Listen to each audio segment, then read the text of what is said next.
मैंने नया रिकॉर्ड इन्होंने बना। नया रिकॉर्ड में इसलिए कर रहा हूँ कि झारखंड में पहले भी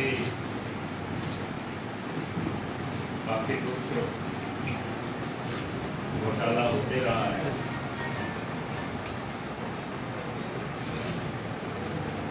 पहले भी घोटाला काफी कुछ होते रहा है, लेकिन उन सारे घोटालों से भी ये आगे निकल गया। और जिस प्रकार से झारखंड में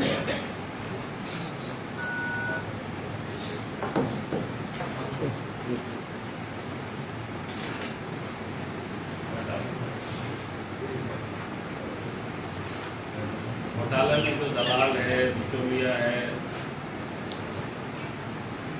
इन लोगों से घोटाला करवाना, फिर उससे वो हिस्सा लेना, यानी पैसा कमाना, ये झारखंड में बिल्कुल लगातार चल रहा है। जब से हेमंत सोरेन मुख्यमंत्री बने तब से यही काम है। और आप सबको ध्यान में होगा कि झारखंड का जो उच्च न्यायालय है 6 मई 2021 को ईडी को एक मनरेगा में कार्रवाई करने के लिए जो उन्होंने आदेश दिया था, वहां से मामला शुरू हुआ था। और फिर उसके बाद पूजा सिंघल पकड़े गए, उनके लोग पकड़े गए, फिर नोटों का जाखिरा भी पकड़ा गया। ये आप सबके सामने है, पूरे राज्य की जनता या देश की जनता उन सारी चीजों को देखा है।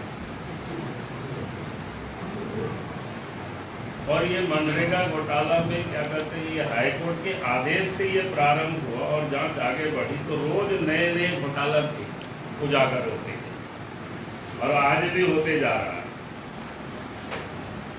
और नित नए नए चीज सामने आ रही। आगे ये जांच जैसे जैसे बढ़ेगी, अब कितना उजागर होगा घोटाला की, तो ये कहना बहुत मुश्किल है, बहुत कठिन। तो मैं कह सकता हूँ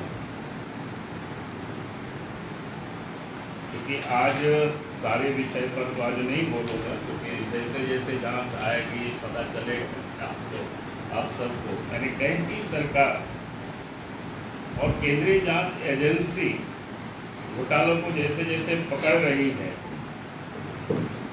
और वो राज्य सरकार से अनुरोध भी कर रही है, उसको लिखित में भी अखबारों में भी छपा है कई दफा कि भाई आप इस पर कार्रवाई करिए जो लोग घोटाले, लेकिन वो कार्रवाई बिल्कुल करते नहीं। यानी एक प्रकार से पूरा एजेंसी उनको पूरे तथ्यों के साथ, सबूतों के साथ भी जब सरकार को देते हैं कि भाई इस तरह कार्रवाई करें, लेकिन उस पर कार्रवाई ना करके बल्कि उल्टे क्या कर रहे हैं, जो दलाल है, बिचौलिया है, जो लोग जेल में बंद है, उन लोगों को बचाने के लिए बाहर से बड़े बड़े महंगे वकीलों को ला करके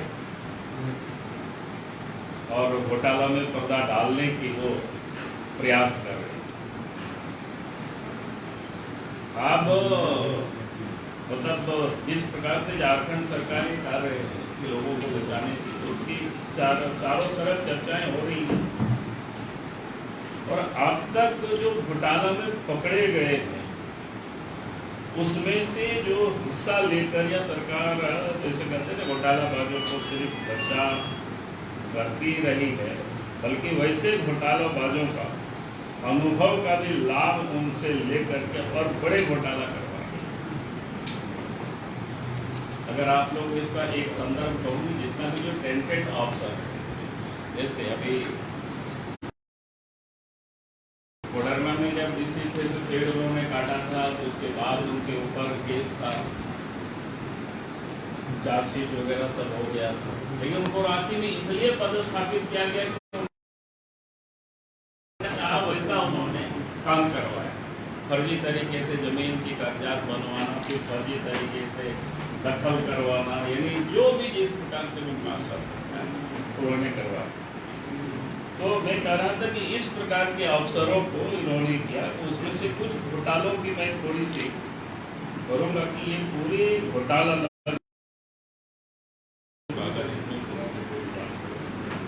उनमें से जैसे मनरेगा घोटाला है वो 550 करोड़ जो आया है सामने, उसके अलावा 1500 करोड़ का उद्योगों के लिए कोयला का जो आवंटन हुआ उसमें से घोटाला हुआ है।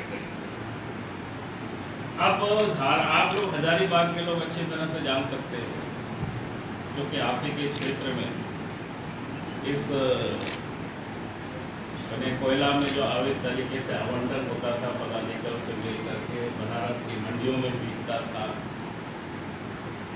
और जब पकड़ा गया और पकड़ने के बाद यही के पकड़ा है कोई इजहार या क्या ऐसा कुछ नाम चलिए आप लोग बढ़िया से जानते हैं। और उसके बाद सरकार ने 142 ऐसे फर्जी जो कंपनी थी उसको रद्द।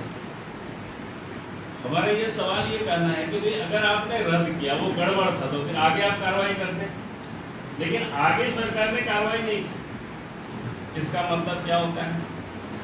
इसका मतलब तो यही होता है कि भाई वो बेचारे में इस प्रकार की, अगर आपने जाना कि ये सब गड़बड़ हो रहा है, ये लोग गड़बड़ कर रहे थे, तो आप उस पर एफआईआर करते, उन सारी तरह कार्रवाई करते, लेकिन उस पर सरकार बिल्कुल मौन। तो हमने कहा कि ये जो घोटाला है ये 1500 करोड़ का है, और अवैध खनन में लगभग 3000 करोड़ का ये घोटाला हुआ इसमें। ये अवैध खनन में जो 1500 करोड़ का उसमें भी घोटाला है, और 3000 करोड़ ग्रामीण विकास में आवंटित फंड का दुरुपयोग करने का इसमें घोटाला है। अब इसमें से मैं आप सब लोगों को खाली समझा देता हूँ, थोड़े आप समझ जाएंगे, लेकिन मैंने कहा कि पूरी समझा दिया। आपने देखा होगा